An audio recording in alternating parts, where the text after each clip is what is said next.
I was going for the job title. I was going for the pay. I was going for the ego. But I do remember looking around when I got promoted to leadership going, what have I done? It was the golden ticket. It was very good salary, lots of perks, getting flown over business class. And anyone listening to this, whenever you feel something might be too good to be true, dig deeper. I felt bullied. I felt isolated. I felt humiliated. Corridor whispers about you, rumours being spread about you. But it was a really tough place where I nearly lost myself. And I do use the term I felt broken. As 18, I saw my dad sitting on the sofa. We had no idea. He'd walked me to my college that morning. We'd been to the theatre the night before. And then seeing him just look in my eyes and immediate heart attack and collapse. And I started complete full CPR on my dad. And unfortunately, I couldn't save him. I even look back today and go, where did that courage come from? That night completely changed the course of my life and who I became and how I'm sitting here today.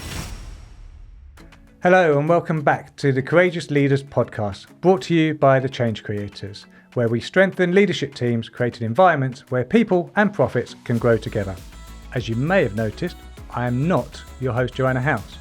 I'm actually her husband, Kevin, and the reason why I'm sat here instead of Joe is because on today's episode, Joe is sitting on the opposite side in the podcast guest seat, which we thought would be a good idea, but it's not going to be, is it? How's it for you? You all right? It's really odd. Even sitting in this angle is really strange. It's bizarre, isn't it? I really just wanted to giggle all the way through you doing that. Thanks for the support. Right, read your bio, I suppose. That's next, isn't it? Go. Cool. Right, so Joanna Howes is apparently the founder of the Change Creators, an international award-winning coach, global speaker, best-selling author, and of course is the host of the Courageous Leaders podcast. Jo has over 20 years of experience leading high-performing teams in top global advertising agencies. However, her most challenging role has been over the last 14 years where she's had to deal with me being her husband. How's that been for you? I had to be very courageous. That's where your leading stops. Let's get started. Okay. How's the bio? Have you lost your job yet or not? You're doing well. I can just chill out. It's lovely. Is it? Yeah. Can I go home now? Yeah. For someone who hates their photos being taken I know. and being on screen, this is courageous for me. It's very courageous. It's I'm very nice. proud of you. Good, thanks.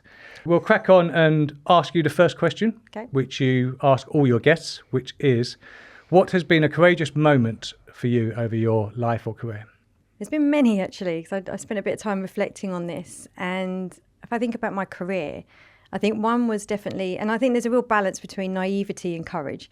When I was at VCCP, head of project management, and we'd met, and I'd always had a dream to go travelling, doing very, very well in my career, progressing, just done a huge transformation at VCCP. And it's like, I know what's a really good idea. Let's quit our jobs and let's go travelling, backpacking in hostels. I think we're in our 30s for 6 months. And I think that belief we both had in us to go, no, we can do this. It's so important to live. And we had so much self-trust that whatever happened, we could get a job. Even if we came back and needed to do bar work, this was so important life experience to go and do. And so I think at the time, it was it naive or courageous? But I look back and I'm so grateful for it because it completely shaped who I've become today. And then I say another one would be, so I've obviously got some international patterns. There's a travel pattern. There's a travel pattern. We'd only lived in our house for a year. And then I get the opportunity to go to Melbourne and work in an agency in a C-suite position, which was my whole ambition of life was to get to the top, because I thought that was then meant I was worthy and I'd belong if I got to the top. And then I remember coming down to you and say, I've been given a job in Melbourne and I know we've just finished decorating the house. And you were just like, no chance. I was like, he just needs to sleep on it and he'll be fine. It was 24 hours, wasn't it? 24 hours. It's a bit like when I said, would you jump out of a plane? You were like, let me just think, okay. Well, I've always been a kind of an element, I'd never rule anything out, but I don't necessarily, if you go, do I want to jump out of a plane? I don't go, yeah, let's do it now. I don't want to, but I'll give it a go. And I think it was just similar to the Melbourne. You go, it's the other side of the world. Okay, we've just moved into this house, done the decorated, building the house which we wanted to live in, and now we're going to leave it for someone to rent and kids to wreck. Yeah. I just needed 24 hours to wake up and go. I suppose, again, you say naivety or courage, it's the element of, we apply it to some of our lives, and I think even with working as well with yourself, with being courageous, so what's the worst that can happen? And we thought about that, and so off to we Melbourne just said, well, we went. can come home, we'd have a house to come home to. But yeah, so we just packed our bags and I think my mum wasn't overly pleased, but Not then the we best. went off to Melbourne, didn't know anyone in Melbourne, and started in an exec position. So I say they're probably the two courageous moments where I go, it just took complete backing to go, look, we can do this. We've had a lot of courageous moments, especially yourself in your career, of decisions and going with the flow and what's the worst that can happen. And I know that personally, though, in your life, you've mentioned it a few times to your audience or your followers and stuff, but not in complete detail. You've had a challenging and hard moment in your upbringing, in your life as a younger self, which you had to be very courageous with your dad, bless him. Do you want to share a bit more about that time? Yeah, I'm happy to share, because I think if I really go back, is why is courage, and why the Courageous podcast, why courage is so important, because it really has been the thing that's got me through my life. Because one of the most courageous things, and it's hard calling it courageous, but it's on reflection I can see is courage, thinking of an 18-year-old walking through the house, and as 18, I saw my dad sitting on the sofa. We had no idea. He'd walked me to my college that morning. We'd been to the theatre the night before.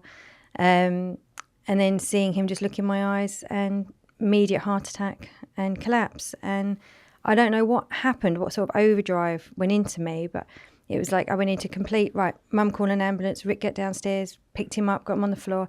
And I started complete full CPR on my dad. And I even look back today and go, where did that courage come from? What took over me to do that? Autopilot. Yeah, it was just this, like, and also this thing, like, this is my role to do. I'm going to put myself forward to do it. And I did it. And unfortunately, I couldn't save him. And it was one of the most traumatic nights of my life, because I remember also getting to the hospital, and we'd just been told my dad had died. My nan and granddad had just arrived in A&E. My nan then collapsed and had a heart attack the same night, and subsequently had 3 heart attacks.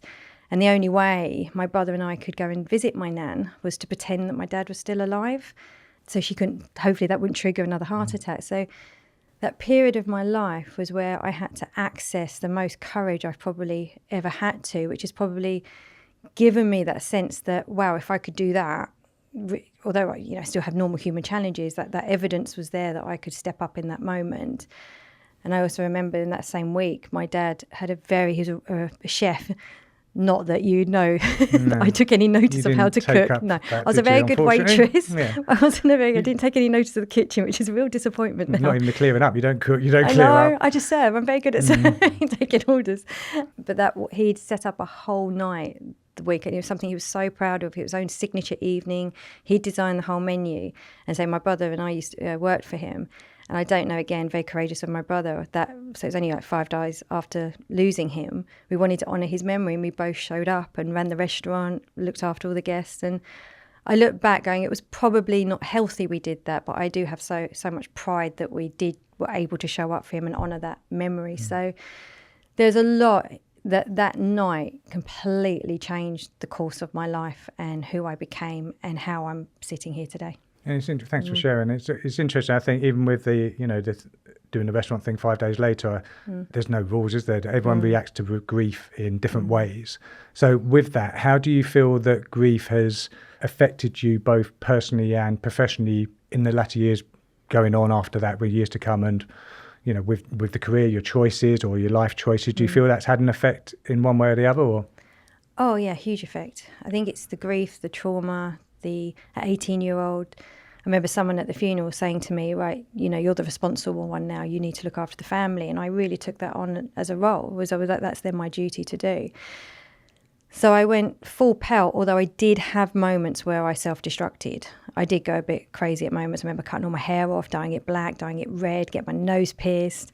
Went off to Ibiza to be a rep. I did go a bit crazy, was drinking too much. But somehow I still managed to hold down a job, and I was very, very career focused. And I set myself a goal, and it was from losing Dad, because also I wasn't naturally academic. My brother has got a PhD in dark matter.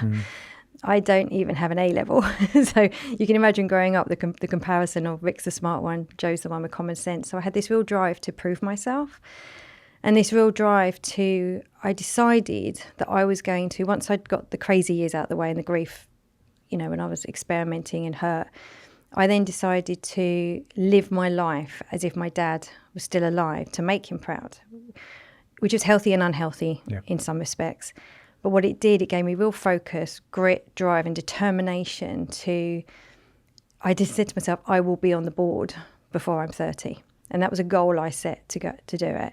I had my mum was in recruitment, so I'd been brought up, you climb the ladder, you work hard, you get in before your boss, you go home after your boss. I was brought up, I remember I went in as a secretary, so I didn't have any qualifications. I was in a secretary at like 19. I was making 30 cups of tea a day. Everyone was working late, I'd stay, I'd just get everyone pizza. There was such a work ethic drilled into me from my dad, because I started working for him when I was 12. Was you a chef? Chef is not a lazy job. Shift working, and I said I started waitressing when I was 12. I was running the restaurant when I was 15, tilling up, doing people's salaries that were a lot older than me. So I wanted to honour what he gave me in doing that and just carry it on. So I did work very, very hard, long hours, and was absolutely determined that I would get to the top. That's great. And then do you want to have a brief overview of the companies you worked for? Because obviously there was a complete drive to get to the top. Yep. And there's the reason when you did get to the top, that almost dictated a different career today. But then a brief summary of where you went to and working your way up there. Where were you? Well, yes, I was very lucky, very fortunate. My uncle had owned Grey, started Grey. Not Grey, it was Grey Integrated. It wasn't the Grey we know today. Grey Integrated, and I went in as a team secretary. All I'd done is my mum, because I needed to leave for A-levels, there were some issues with the teacher and it wasn't comfortable for me to stay any longer. So my mum was like, I'm going to send you to a posh finishing school. You're going to learn to type really fast, do shorthand, walk with a book on your head, get in and out of a sports car. I did all of that, which I think is hilarious. If anyone can see my nails now, you can see I definitely didn't take note of the makeup or the nail class at all. We haven't got a sports car, so I don't know if you can still get in and out. Hope one day. I think I don't even want a sports car. I'd love a Beetle. That's what I'd love. And I didn't feel like I fitted into that secretarial college, but I actually did do really well there. And actually I lost my dad halfway through being there. And I remember being pulled into the head's teacher, and she said to me, we want to honour you. We honour one student a year, a scholarship. And I was awarded the scholarship, and I just, I feel emotional now. I burst into tears, because it's the first thing I'd ever been awarded, the first time I'd ever got recognition for any form of academia or studying. And I couldn't tell my dad. So that was a really tough moment. But again, I was just like, no, determined, used it. So I was very fortunate. My uncle gave me a job. He actually gave me a job before I went to the college, but I was like, I can't start being your niece with no skills. I'll be hunted down. You've got to walk into the office with a book on your head. Do you know what I mean? Yeah. And I did have a few people say to me, if I'd have realised you're the niece, I wouldn't have treated you like that. I'm like, come on. It's not treat anyone badly. You've got to work harder. I did have to work a lot harder. And again, that pattern of needing to prove myself. So it's proving myself to dad, proving myself that I was good enough to get the job to work for my uncle. And I loved it. It was brilliant. And I remember there was a point where I was like, I'm not an account person. I'm not creative. So I don't know where I fit within advertising. And then I got very, very drunk with Lindsay McMorrow, creative director, who just said, we need to organise creatives. And this is when creatives, you being one of them, all sat in offices. Yeah. And we need to organise them all. We need someone to just come and manage their workload. I'm like, I can do that. And I remember walking into creatives' offices with box of celebrations just to bribe them to take on another brief. You're easily bribed as creatives. Easily bribed, a bit of chocolate. And that's how I really began. And then I went to head of project management, launched project management at McCann. It didn't exist. Not McCann, sorry, Joshua at the time. It didn't. Project management didn't exist at that point. Then I went over to BCCP, head of project management. That was incredible working with the founders then. It was a tough environment that I'd been used to, but I learned doing some great stuff so as well, much. Yeah. It really challenged me. And again, did a big transformation there for project management into creative producers.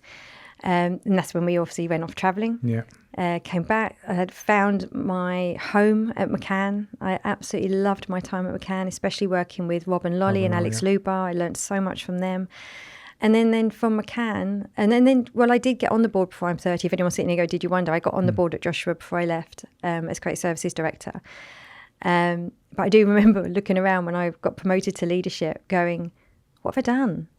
I was literally, be very honest, and this is why I care so much about leadership now, I was going for the job title. I was going for the pay. I was going for the ego. I was going for the accolade, the recognition. Again, as you say, you haven't got the O levels or A levels, and you're saying how made up you were with the certificate of the school. It is the kudos of what I have achieved something. And again, it's the proving yourself. It seems there's a pattern of needing to prove to yourself or your dad or others, there seems to be that pattern. Yeah, it's really, I hadn't realised I was probably just constantly seeking validation that I'm enough. Yeah. I think that's what I was always looking for. Do you feel you don't have that internally then? I didn't. I didn't. And it can creep back in. I know for me, as soon as I start going into uncertainty again, or I start going into the unknown, when I start to expand my comfort zone again, because I feel like I do it every day at the moment running a business, that's where the am I enough to do this next stage can come into. What I've learned is that the minute you feel that you're not enough, you need to act. So when I first started doing this and very comfortable in the seat over there, being the host, to start with, it was petrifying, absolutely petrifying. Am I enough to be a podcast host? But then the more you do it, the more it's like going to the gym, you build the muscle and you practice. You're like, oh, I can do this. And then you start getting the feedback. You're like, of course I can do this. So for me now, whenever I feel I'm not enough, all that means to me is I need to take some more action, or I need to upskill, or I need to unlearn some behaviours maybe because we've got to move into a new territory, or I need to ask for help. Whereas not feeling enough used to stop me, hold me back, meant I needed to hide or that I needed to quit. And that was a very unresourceful, I'm not enough. And I'm now using it as much as I possibly can to make it resourceful for me to keep moving forward. Yeah. And it's interesting. I mean, as your husband, I see the warts and all. And No, you it's kind of, she hasn't got any warts. I remember you, when we first met, it was like you didn't even phone your friends. I was phoning my friends all the time and you were scared to pick up the phone. And I was like, what? Well, just phone. I don't want to be a bother. What if they answer and they don't want to speak to me or they're busy? He said, well, ask them, have you got time to talk? It's quite simple. But then you developed so much to going there to going on a live recording or just recording yourself and put it on LinkedIn and stuff, then kind of doing the webinars and stuff live and everything, and then obviously developing to speaking on stage and then doing this to podcast. The transformation is, I was going to say ridiculous, but I mean that as a positive. It's admirable. And, I've told you too many times how proud I am of you, and I need to learn. I have learned so much from you, from it, but it is a prime example of, for others as well, because I know people can see people like yourself and doing their thing and go, well, they've got it made. They're brilliant at what they do. I'm not that good. You can be, because no disrespect, you weren't. You were a shadow of what you are today, and you still have self-doubt. Yeah. And you're human. That's the, I defy any human not to have self-doubt and question, but I suppose it's learning the tools to realise, right, I'm feeling this way. What can I do about it to try and get me out of it? And your expansion of the comfort zone is ridiculous in a positive way. And I've seen that growth. So you are an inspiration, well, to me, but to others as well. I think that people can do it. That's all the niceties, right? How can I slag you off? But you still can't cook, and you still don't tidy up after yourself. But it's fine. Pick and choose. Right, okay. Just a quick reminder, if you haven't already, to please hit the like button and subscribe to the channel. It's a small action that makes a big difference. You'll be the first to know when new episodes drop, and your support helps us create meaningful content for leaders like you.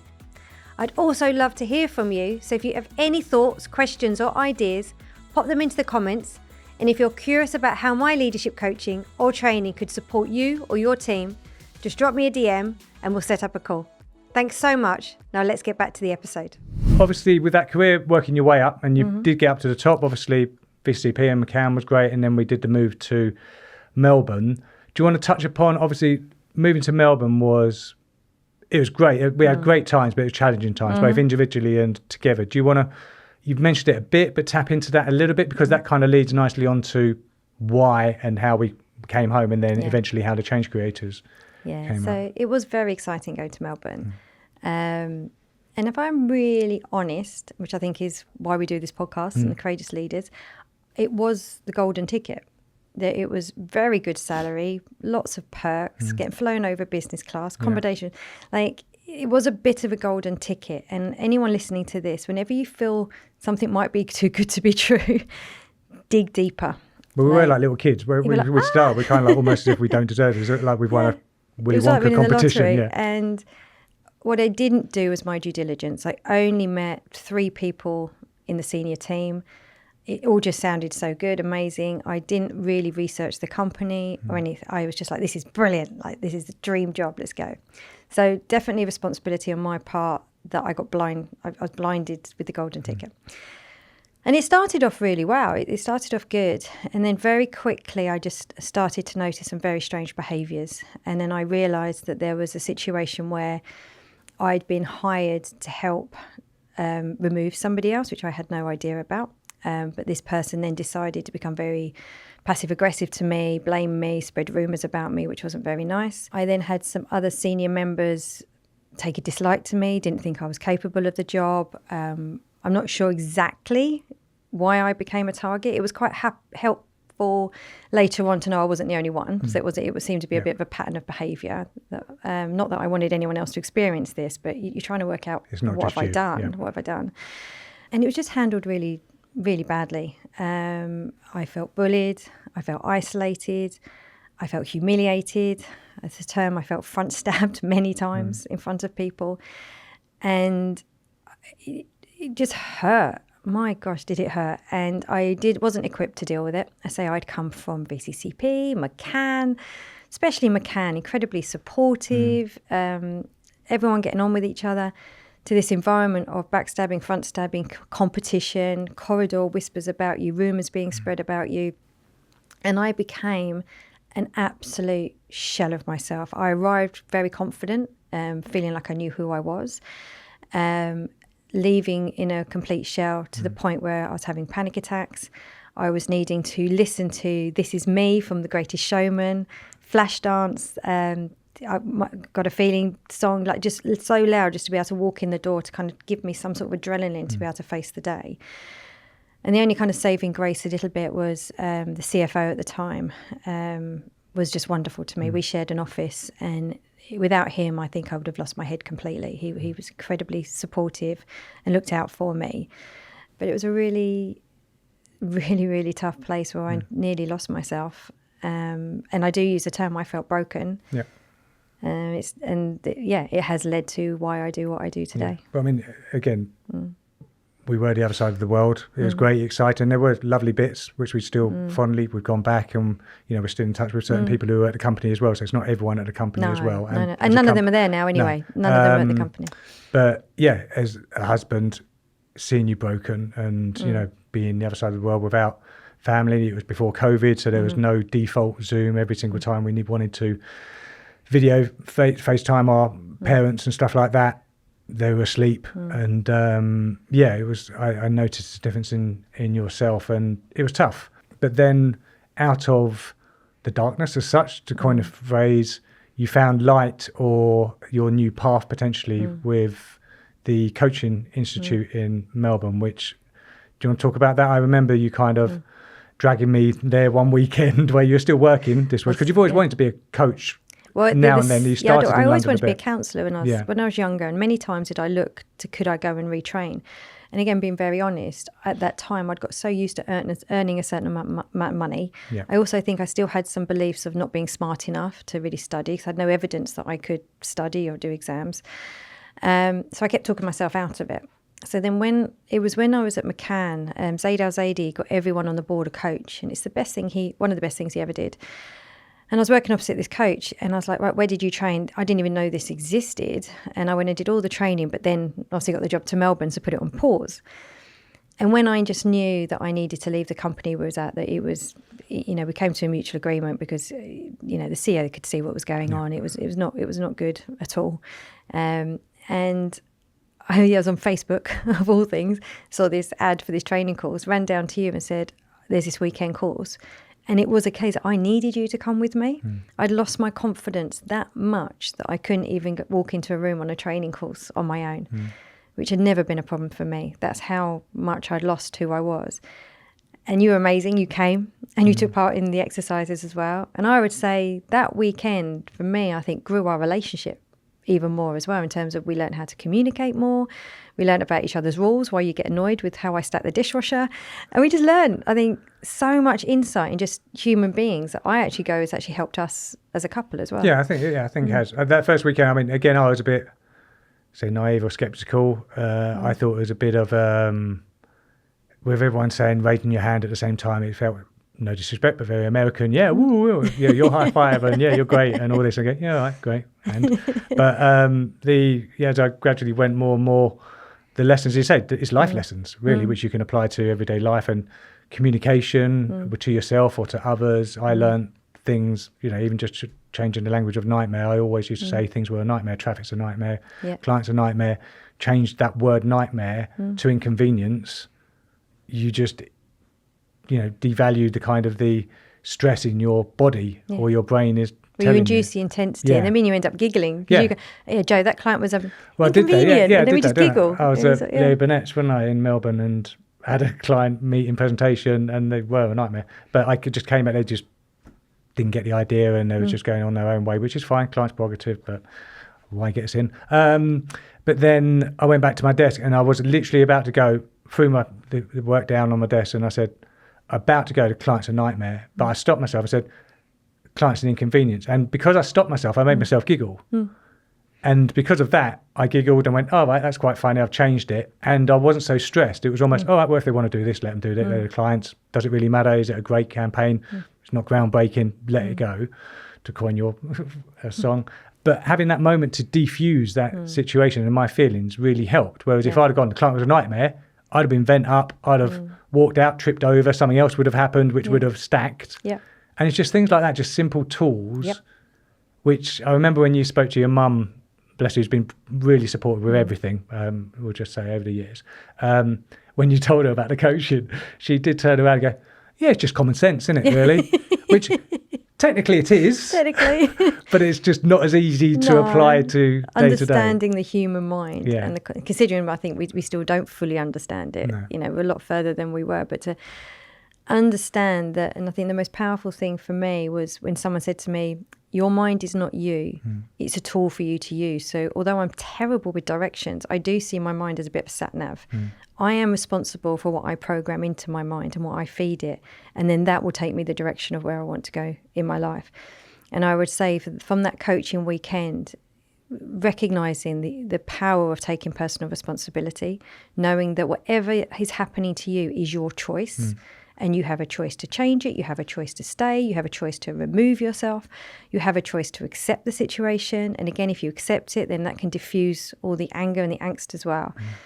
And that what coaching has really helped me do is just to really embody who I am internally, what's really important to me, but know that I am not my mind. It's a tool that I use to take me where I want to go. And that has enabled everything that came after with starting my own business. Yeah, I was going to say, leads us nicely on the term choices, leads us on to, see, I'm quite good at this hosting. You are quite good. I'm going to lose my job, aren't I?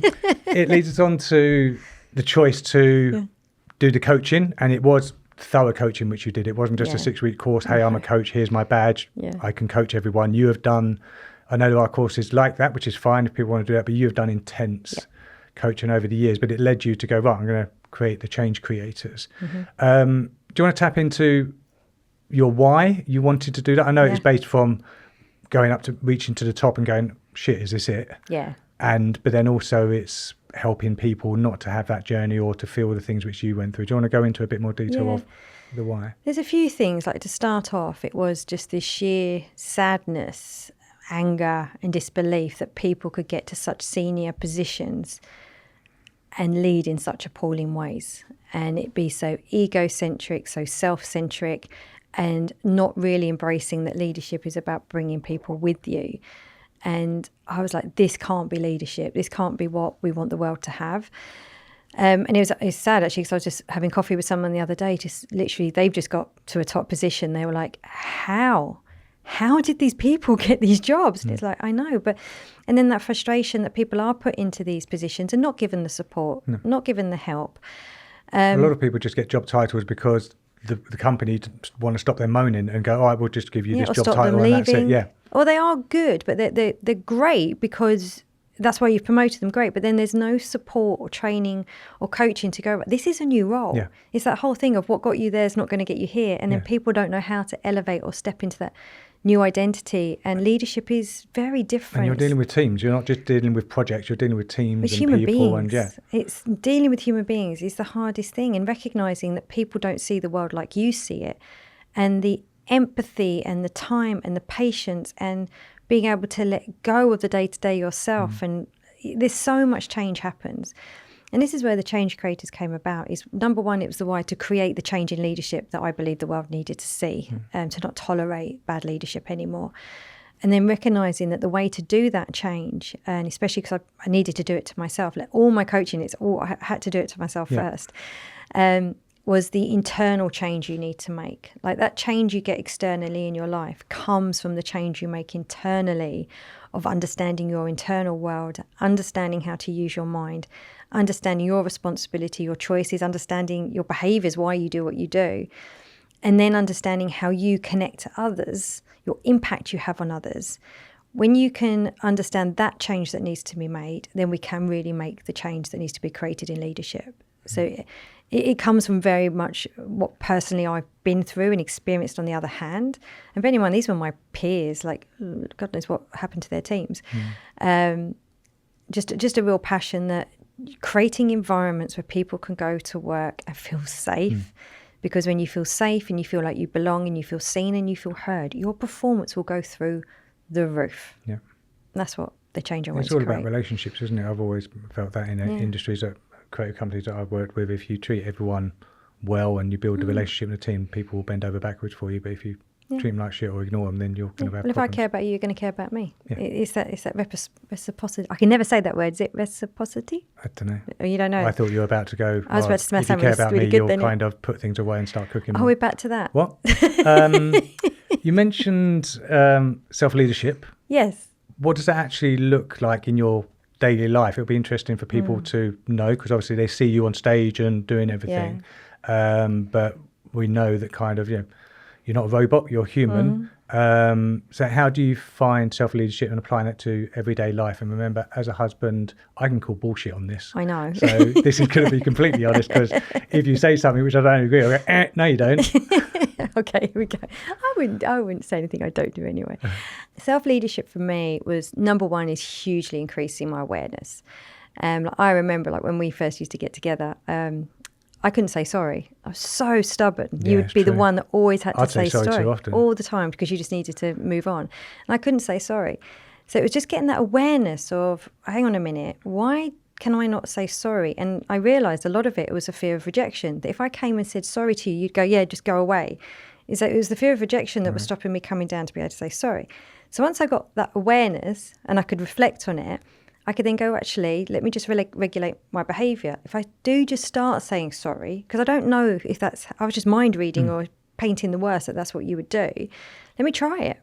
And then if you do push me away or reject me, I then, again, have got the self-leadership to go, okay, well, I can choose how to manage this. I can choose to get angry with you. I can just choose to walk away. So it's having that awareness, being able to reflect on why you do something, but then being able to regulate your behaviour, for me, is self-leadership. And it's also a big part of it is managing emotions and defence. So if you and I are having a bit of a tit for tat, it's recognising when you're trying to express something to me, really having that leadership, self-management to diffuse the defence, calm my chimp down, not go to just react and just stop. And although it's all bubbling up inside me, give you the space to talk without jumping in. And then also, and I think you do this as well, being way more conscious of the choices of words we use. Yeah. I think both of us are so aware of the power of the words we choose and the impact they can have. Yeah. And we correct ourselves a lot as well, because we don't always get it right. It's not about that. It's about just the effort. So that self-leadership is, again, it goes back to that personal responsibility I said. It's recognising that you are running your own show. Yeah. And don't blame other people for the way you think. Don't blame other people for the way you're acting or your mood. It's all within you, and you're driving your own bus. And everyone's different, whether you're in relationships or in a work environment. You mentioned about the mind reading. That's huge, because someone could be thinking, oh, they're thinking this. And that person is not thinking that at all. They are completely on the other stratosphere of what they're thinking. But your mind is kind of thinking that, and so you're just kind of getting involved. And big thing with us, which helped, I think, relationship-wise, not this relationship counselling, and we haven't got it all made at all, but, is the communication. Yeah. We've learned to, instead of mind read each other or think, oh, Kev's thinking that or Joe's thinking that because they've done X, Y, Z or not done it, we opened up the communication more just to say, look, I need to just let you know that when you did X, Y, Z, I felt this. And there's no right or wrong, but it's an element of just informing them of that. If you said that to me about something, I go, oh, wow, I didn't realise that made you feel like that. And I don't want you to feel crap, so I'll stop doing that. I still think it's not a matter of right or wrong. You know, I still might think, all right, doing this is still fine, but if it makes you feel crap, then I'll try and stop doing it. And I think communication and feedback really helped. And acknowledging that although something might not be my experience, it's yours. Yeah. So for me, that might not affect me or make me angry or bother me, but if your experience is there and that's how it makes you feel. So important to acknowledge and respect that that was somebody else's experience, even if it's not your own. And he just reminded me, like I was in the gym last night and just thinking how crazy your mind can be, is there's somebody in my life at the moment that hasn't done something I was hoping they would do. I had not me, is it? No, it's not you. We'd have a chat now. I'd have done it. We'd have done it. I'd do everything. Oh, you're like the perfect. I don't think I can call bullshit on you as well. I mean, I know you're in the host seat. It's really annoying. But I had this whole conversation with this person in my head while I was getting ready for the gym, and I literally just had to stop myself. And this is self-leadership, to go, why am I talking to you in my head, like playing this whole conversation? I was like, wow, that's nuts. But what's quite nice is now I can that's the self-leadership. I can catch it. I stopped that conversation to go, like, I'm putting words into this other person's mouth. I'm having an argument with him in my head that may not even be why this thing hasn't happened. There's probably a really good reason why this thing hasn't happened. And I just sat there for a moment going, how powerful our mind is, and how easy. Dangerous as well. Like that conversation was creating emotions in me. It was making me like agitated.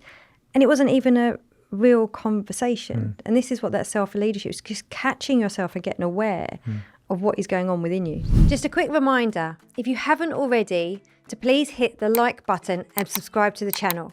It's a small action that makes a big difference. You'll be the first to know when new episodes drop, and your support helps us create meaningful content for leaders like you. I'd also love to hear from you, so if you have any thoughts, questions or ideas, pop them into the comments. And if you're curious about how my leadership coaching or training could support you or your team, just drop me a DM and we'll set up a call. Thanks so much. Now let's get back to the episode. And also it's giving other people permission. Was it? I can't remember where you got it from. One of the 1,000 books which you read every single day and stuff. Was it the latest thing you've got with Let Them? Oh, Let Them, So Mel when Robbins. people are kind of annoying you, or say if they're just stopping in front of you or they're running in front of you, you get annoyed. You go, oh, why have you just done that? But you almost go, there might be a good reason why they've done that, because they're rushing to, they need to go to hospital or something like that, or whatever. The old Let Them. Do you want to explain that a bit? Because it's a nice little tool. Yeah, I love it. It's so important. And I know we experience it a lot when we're queuing in airports, like waiting to check in a bit. We're waiting for the check-in to open. And it's that whole thing of getting frustrated that the queue's going slow and stuff. And it's just that, hang on, just let them take their time. Let them do. But the let them bit is the bit most people have got tattooed on their arm. But the most powerful bit that Mel Robbins talks about that a lot of us forget to do is let me. And that's the bit I'm really working on at the moment. Okay, I'll let them calm down, or let them be at the shopping till and be counting like pennies for like £10. And it's like, it's like, just let them. But the whole thing is let me then decide how I'm going to respond to this. Am I going to calm my emotion down? Am I going to stop the chat I'm having with them in my head? Because everything is taking energy out of you. And I've got a beautiful friend, Kerry, who recently, and I thought it was so wonderful, just said, actually, that's just not in my energy bucket at the moment.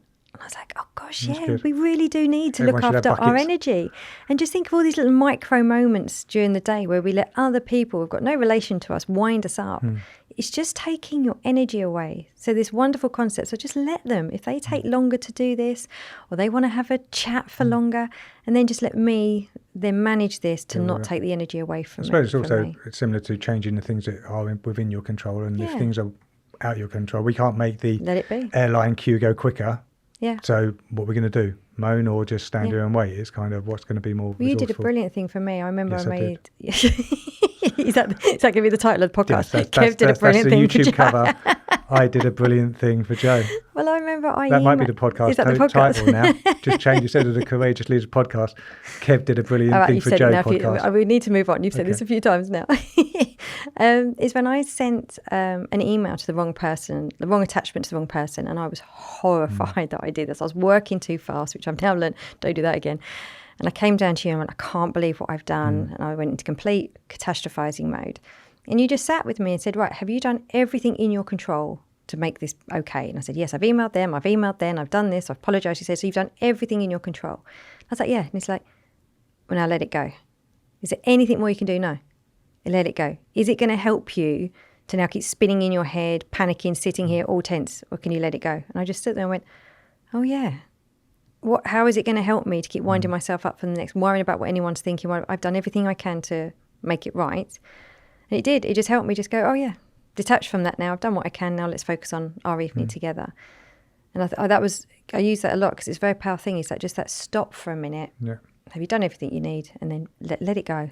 It's fascinating. I can give that advice to you and other people who can't apply it to myself. You're terrible to yourself. Great. Yeah. That's another podcast episode, though, isn't it? Right. Speaking of podcasts, then obviously you set this podcast up as well. And we're going for 3 years now, a year on YouTube. Fucking hard work, but it's great. You and swore. so, what? Mum and Dad don't watch this. But it's so rewarding as well because of the amount of people that you meet and then, the great feedback. I know we have to rely on algorithm and likes and please subscribe. I know we say subscribe, it bloody helps. It's ridiculous. Play the game. But beyond that, the messages of support that you've helped people has been great. But can you tap into what you feel about the podcast, but also the why of why you do it as well? Because this is self-funded, we're not sponsored. So there's a lot of time and commitment, but you do it because of you love helping people. Love helping people, but the big why behind it and the reason why, again, courageous, why this word and the thing of being courageous is so important to me, is the Courageous Leaders podcast is to give a platform for vulnerability. I really wanted people to see what it's truly like to lead. Because I think some people, they see leaders and they put them on a pedestal, or you've got to be that way to lead, or you've got to be super confident to lead, or And I have loads of people go, well, I feel like an imposter, or I can't do this, or I can't do that, or I can't do this. It's like I say any leader, that's a big statement. Most leaders, when, I coach leaders every single week, all feel that. All feel the 3 universal feels we all have is not feeling like we're enough, not feeling worthy, not feeling good enough. I work with CEOs, global CEOs that still feel that. So I wanted to create a place where people can talk and normalise this, normalise the human experience of what it's like to be a leader, to help people have the self-belief that they can do it and they can grow, because there's so many people that can be amazing people leaders. Some of the quieter ones, the more introverted one. I'm 100% introverted. This is learned extroversion for me. But I go home very tired, but it doesn't mean I can't do it, or it doesn't mean I don't enjoy it. But there's a lot of people getting missed or overlooked because they're not your typical, what you'd say is a confident, outspoken leader. So I just wanted to normalise the different types of leaders there are. We had Alex Grieve came on from BBH, who was wonderful, and he is a quiet leader. But wow, we were so in awe of what he shared and his presence and his inspiration as a leader. And then you've got the opposite from someone like Karen Martin, who's amazing, who is that more confident, direct spoken leader. There's not one size fits all. And the courage for the guests to come on and say, actually, it's tough. This is what I've been through, and to normalise it. And so people can see the human behind the job title, just to keep encouraging great leaders to come forward. And as you say, there's no one size fits all. And every leader can be completely different because we are different human beings.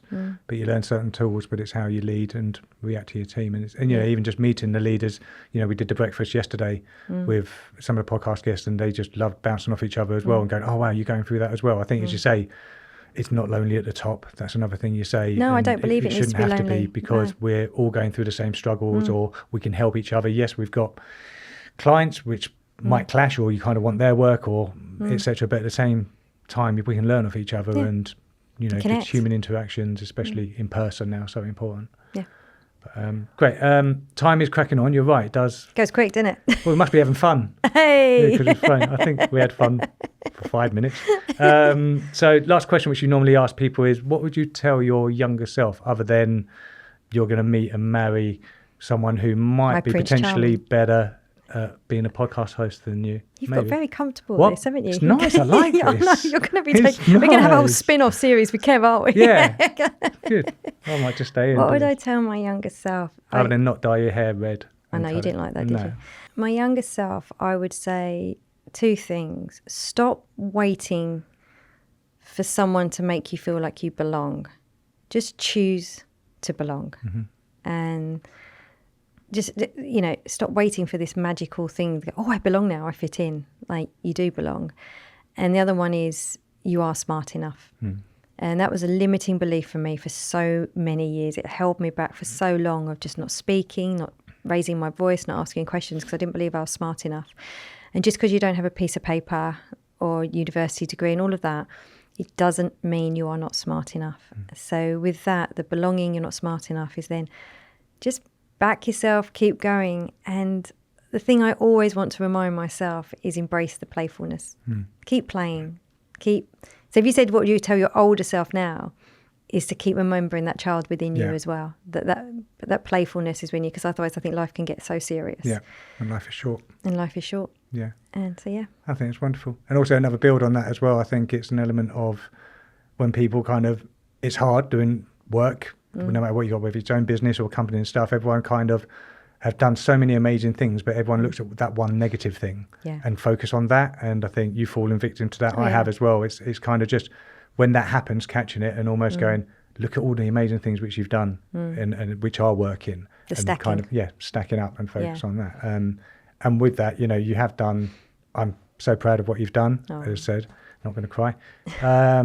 But then again, with the feedback which you get from people, you know, that's why we do this, or you continue to do this, because it does help people. And so firstly, thank you as a husband, but also, you know, for what you're giving to people. It's great. So I'm proud of you. Anything else you want to say? You normally give people an out if they want to talk about me if you want. Don't. Well, first of all, just to thank you. I know this took a lot of courage for you to sit in that Again, chair I said today. no, first of all, didn't I? You did say no. 24 hours. 24 I hours, must okay. stop going to sleep. When you ask me a question, I should just stay awake, because I think when I go to sleep, I wake up and I I'm normally just get my own dazed. way when you're asleep. Yeah. So thank you for the courage. Thank you for all the support. And I would just, on the note, it's just like anything is possible. It really is. Believe in yourself, back yourself. And I think, as you said, life is so short. And if you don't feel like you can do it on your own at the moment, there's plenty of people that want to help and support. Books become my best friend. If anyone wants to know the books I've read, I've got a whole PDF of them. You know, just message, I'll send you the PDF. But every time I pick up a book of mine, my mindset is sorted. I've got another insight and another way of helping myself navigate this life. But if I look back to go sitting here now with, you know, the trauma, the grief, the change, the bullying, you know, there's a lot of other stuff we haven't covered as well. There's a lot we've been through. It is possible. You can keep going with the right help, the right tools, the right mindset. There's help out there. And communication. Be okay. It took me a long time to say how I could never even label an emotion. I didn't know how to. From losing my dad, I became numb. I learned how to shut down. So I didn't feel for so many years. So just to learn how to label emotions and to be able to talk about emotion, again, was a game changer. So learning how to express yourself and do it one step at a time. It doesn't have to be a big overnight change, just these little steps. And before you know it, this internal world gets stronger and stronger and stronger. And you go, I could be a podcast host. I could run my own company. Why not? Yeah. What's the worst that can happen? Yeah. Yeah. That's great. Thank you. Very insightful and encouraging for other people. So thank you so much. It's been fun, I think. You got to say thank you and goodbye to the audience. All right, don't tell me what to do. I was about to do it. Unbelievable. So controlling. Oh, you need to get a coach on that. Anyway, now I will say thank you to our listeners and viewers to tuning in to the podcast. As I said, please like, subscribe and all that bollocks, because it does help. It's you swore ridiculous. again. Sorry. Please like and subscribe, lovely people, because it really helps. And join us next week where I won't be here. You have to do with Joe again. Soz. But thank you. Thank you. Bye-bye. If you've been enjoying the Courageous Leaders podcast, we'd love it if you'd subscribe to our YouTube channel. Your support helps us keep creating quality content and reaching more leaders like you who are ready to grow and make a real impact. We fund this podcast ourselves, so every subscription truly makes a difference and allows us to support courageous leaders like you. Thank you for being part of the journey.